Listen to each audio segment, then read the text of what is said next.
Nurjulika Baini, NIM saya 02-2021-009.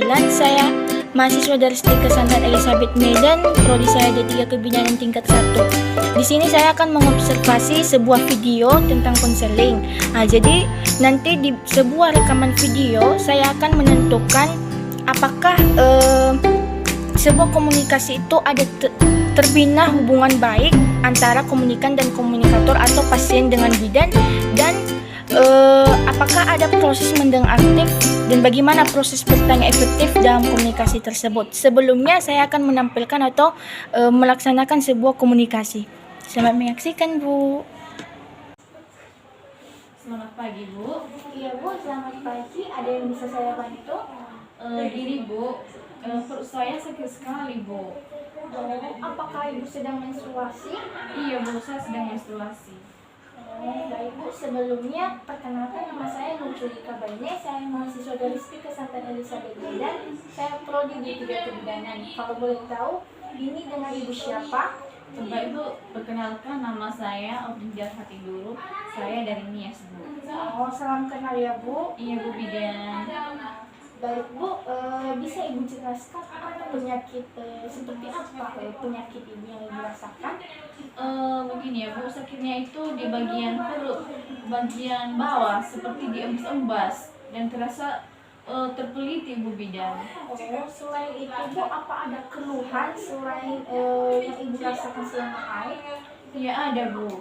Saya merasa mual di siang hari dan nafsu makan menurun, Bu. Biasanya apa yang Ibu lakukan untuk mengurangi nyeri haid Ibu? Biasanya saya hanya istirahat saja, Bu. Bagus itu, Bu. Apa ada hal lain ya, Bu, yang bisa saya lakukan? Tentu ada, Bu. Misalnya Ibu bisa memperbanyak minum air. Terus Ibu harus mengompres perut Ibu dengan air hangat, dan Ibu juga harus mengonsumsi obat penambah darah atau obat tablet penambah darah, dan Ibu harus dan tidak boleh kecapean, dan Ibu juga harus mengonsumsi atau memakan pisang. Oh, baik, Bu. Nanti akan saya lakukan di rumah. Oh ya, Bu, sebenarnya dalam pisang itu terdapat kandungan apa, Bu? Jadi, Bu, dalam buah pisang itu terdapat kandungan vitamin B6 yang cukup tinggi sehingga dapat mengurangi kadar gula dalam darah yang merusak mood dan mengurangi nyeri haid Ibu. Oh, apa nyeri haid itu normal ya, Bu Bidan? Nyeri haid itu, iya, Bu, nyeri haid itu memang normal karena haid itu merupakan haid atau disebut dengan sembelit atau hal yang biasa.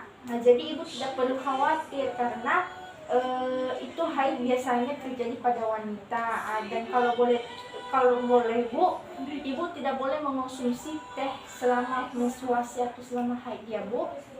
Oh, jadi biasanya saya hanya memakan coklat dan memperbanyak sayuran, Bu. Karena kata guru saya di sekolah, makanan tersebut dapat mengurangi rasa nyeri haid, Bu Bidan. Iya, Bu, benar sekali, karena dalam teh coklat itu terdapat kandungan 70% kakao. Ininya rasanya agak pahit. Hal inilah yang membuat otot-otot Ibu menjadi rileks, dan serta dalam sayur terdapat kandungan vitamin A, C, B6, dan vitamin E, serta kalium, nutrisi yang terdapat atau dapat mengurangi gejala nyeri haid Ibu. Jadi begitu ya, Bu? Iya, Bu. Apa sudah jelas, Bu, dengan atas penjelasan saya, atau masih ada yang Ibu pertanyakan? Sudah jelas, Bu. Baik, Bu, saya akan memberikan resep dulu ya, Bu. Baik, Bu.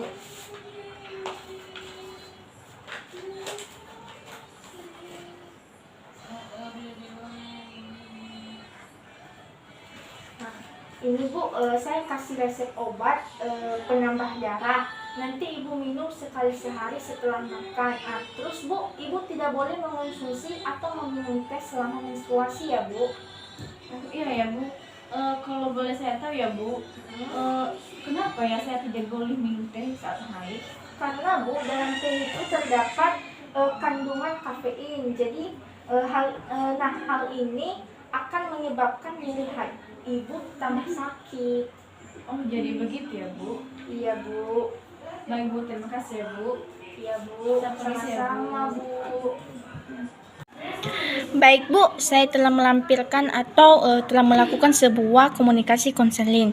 Jadi, di sebuah pertanyaan atau judul pertanyaan yang telah diberikan yaitu mengobservasi sebuah proses komunikasi. Saya telah melakukan observasi dari komunikasi. Terus, di situ terdapat 3 pertanyaan, yaitu apakah di proses komunikasi itu terbina hubungan baik antara komunikan dan komunikator? Ya jelas, tentu ada, Bu. Yaitu dapat menjalin hubungan baik antara bidan dan pasien. Terus mendapatkan sikap percaya kita terhadap pasien. Terus pertanyaan yang kedua yaitu apakah ada proses mendengar aktif? Tentu ada, Bu, yaitu mendapatkan atau dapat memperdalam relasi yang ada, sekaligus juga dapat melahirkan pemecahan masalah. Terus pertanyaan yang ketiga, bagaimana proses bertanya efektif dalam komunikasi? Proses bertanya yang efektif dalam komunikasi itu 1. Mengungkapkan pertanyaan yang sopan dari pasien dan bidan. Terus mengungkapkan pertanyaan dengan singkat dan jelas. Terus tidak merusak suasana dan mendengarkan jawaban secara positif. Dan kata terakhir yaitu berucapan terima kasih. Jadi saya telah melakukan observasi pada proses komunikasi, Bu, dan 3 pertanyaan saya sudah telah menjawab. Terima kasih, Bu.